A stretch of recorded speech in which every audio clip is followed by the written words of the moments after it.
Today we're talking about how to make money as an artist and creative and all the different ways that can actually look like in real life.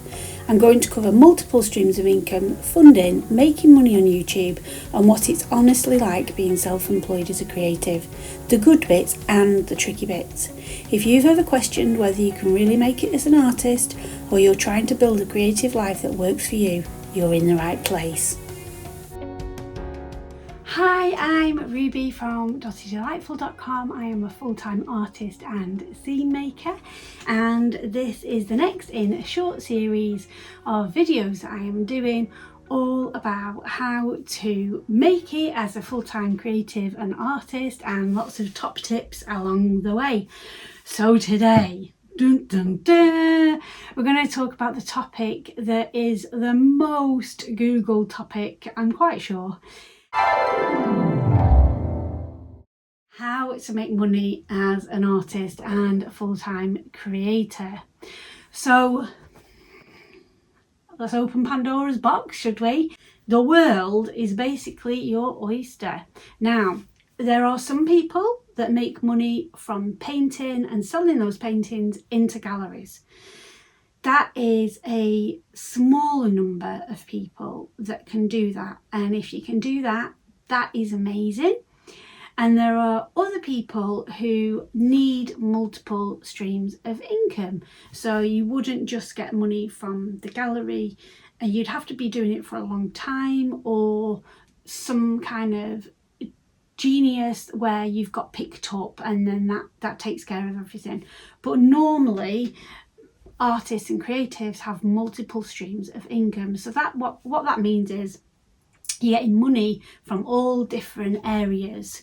So you might get money from paintings, from prints, from online royalties if you've got a YouTube channel and you get paid for that. Patreon's a really good one.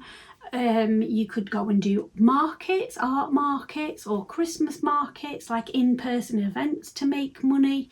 There are digital downloads that you could sell online of your work or of ebooks. You could go and do freelance works, painting murals, teaching, putting workshops on for kids and adults. You could also do ad hoc things, like sometimes I go and work the door at a vintage fair. I get paid for that. Doing surveys, you can do surveys online. Sometimes I've got paid for doing that. Mystery shopping, so you go in and you scout something out and then you go and feed back, you can get paid for that. There are many ways of being paid as a creative, and the great thing about having multiple streams of income is if one suddenly dries up, then you've got others to fall back on. Now, when you see all of these ideas, it can feel a bit overwhelming, like you have to do everything at once, but you really don't. You don't need 10 income streams to be a full-time creative. You just need a few that work well. So I like to think of it like actual rivers, and you're going to pick one from each stream. So quick cash, monthly and long term.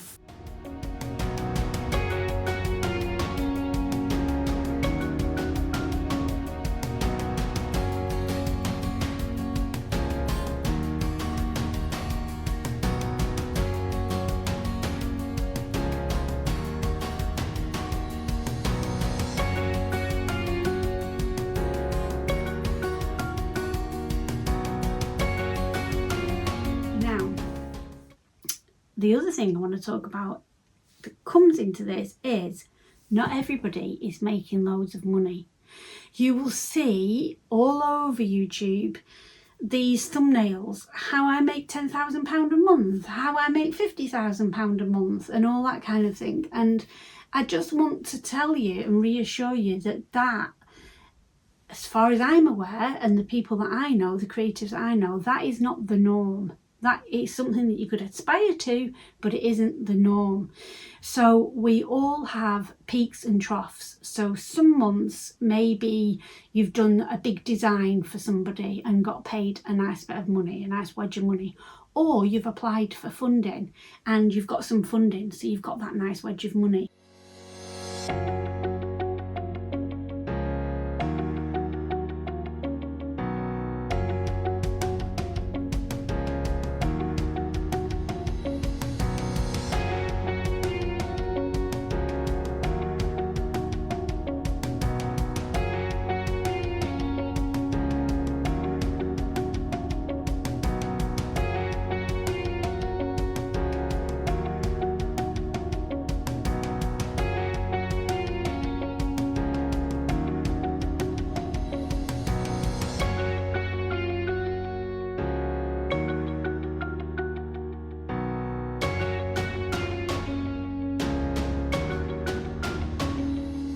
the next month after, things might happen. So for example, this is a personal story.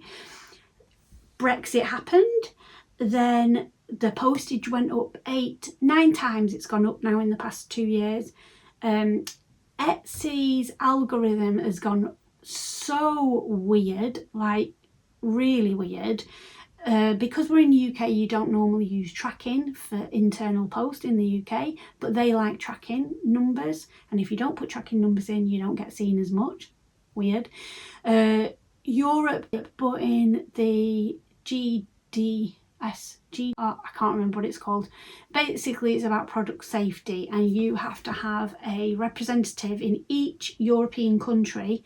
It's about £700 to pay for these people to test your products to make sure that they're fit for sale, or you just can't sell to Europe, and that includes Ireland as well, because they've lumped it in together, which is very, very annoying. So there's lots of things, and they're just things that have happened in the past few years to make your income shrink right down.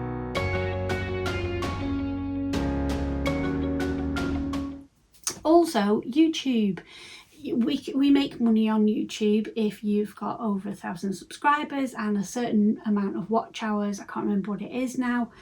I'm going to be fully transparent. My YouTube roughly makes about £60 every 4 months or so at the moment, and it goes off watch hours. So the more people that watch your videos, the more you get paid, basically, and you get paid because of adverts. And I don't put adverts in the middle of my videos. If I did, I'd get paid more, but I just think, oh my gosh, they're so annoying. They're really annoying. So I opt out of putting adverts in the middle of my videos, because I don't want my lovely viewers to be watching and then an advert comes on. So some people make a lot of money on YouTube. If they've got tons of followers and they've got loads of watch hours, they can make a lot of money on YouTube. And I do aspire to be one of those people. I would absolutely love it if I knew that my rent and bills were paid for the month. Oh, what a relief that'd be, wouldn't it? It'd be so lovely.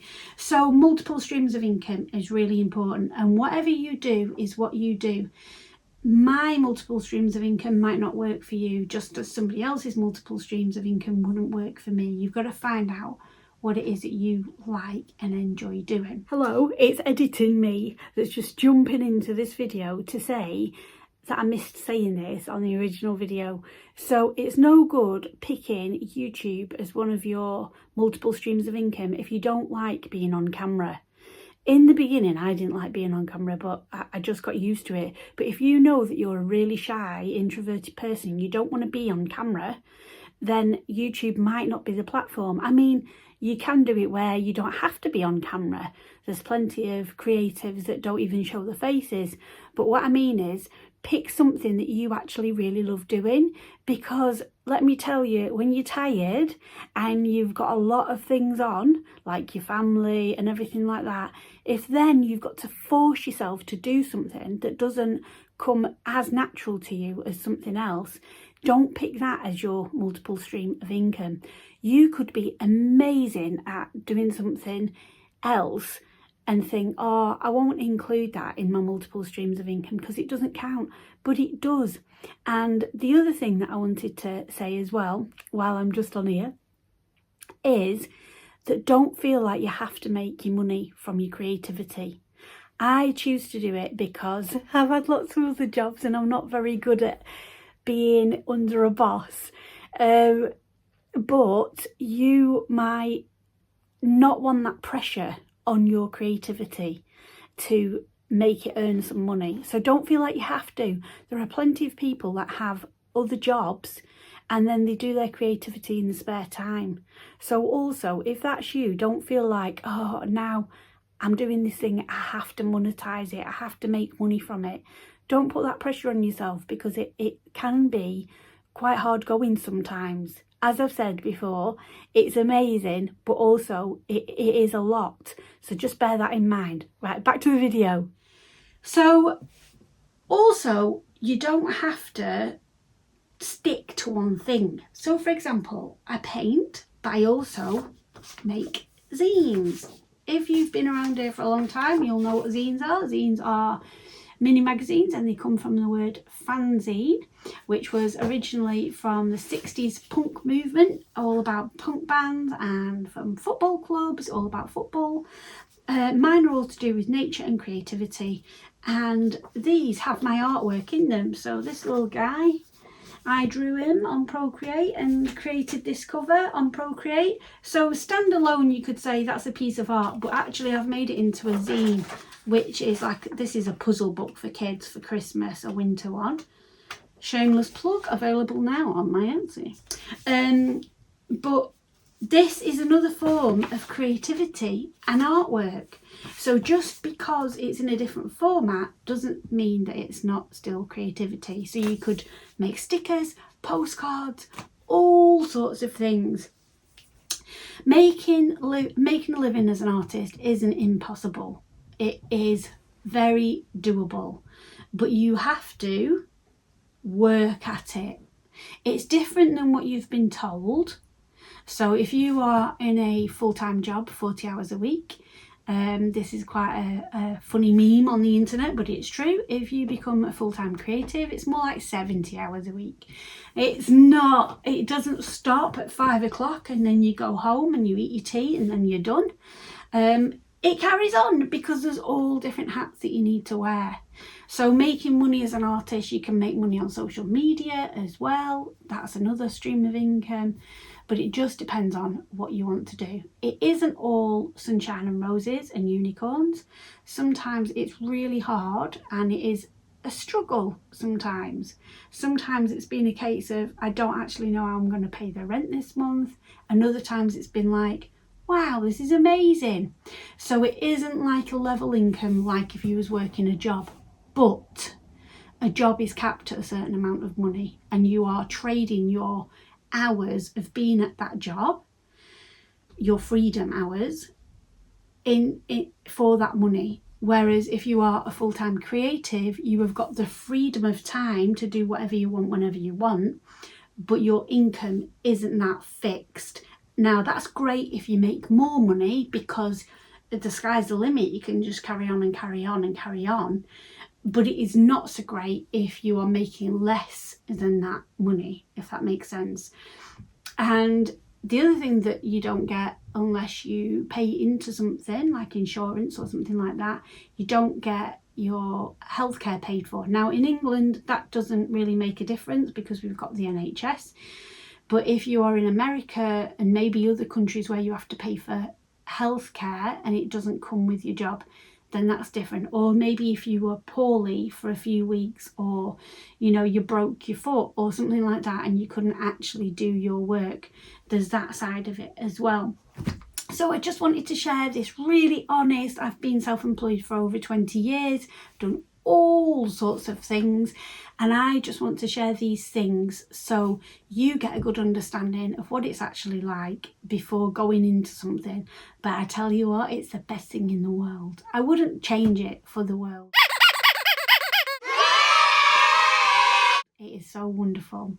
So I hope this has been helpful. Tell me in the comments what is the best tip that you learned today. And if you've got tips for other people, pop them in the comments as well about the truth about making money as an artist. Thank you for joining me in the studio this week. I hope you enjoyed the video. Just a little word to say, don't forget to like and subscribe because that really helps other people find me. And if you want to know more about me, pop over to my website at dottydelightful.com where everything is on there that you can find. I also offer design for branding and for your business. So if you are a woman in business and want me to design you a logo or do some flyers or leaflets or postcards or anything, just get in touch with me and let's work something out. I'm also open to commissions for paintings and collages too. And finally, it feels like a TV advert now, but finally, if you would like to join my Patreon, pop over there. It's called Dotty Delightful. It gets all sorts of things put on it that you don't see on social media, and it also gets freebies on there and a newsletter every Friday with wonderful things that I've discovered, so you can be inspired too. There's lots going on, and you can join for free as a free member or as a paid member from just £3 a month. And if you do that, thank you, because that means the world to me and really helps me on my artist journey. So have a fabulous week, and I will see you again very soon.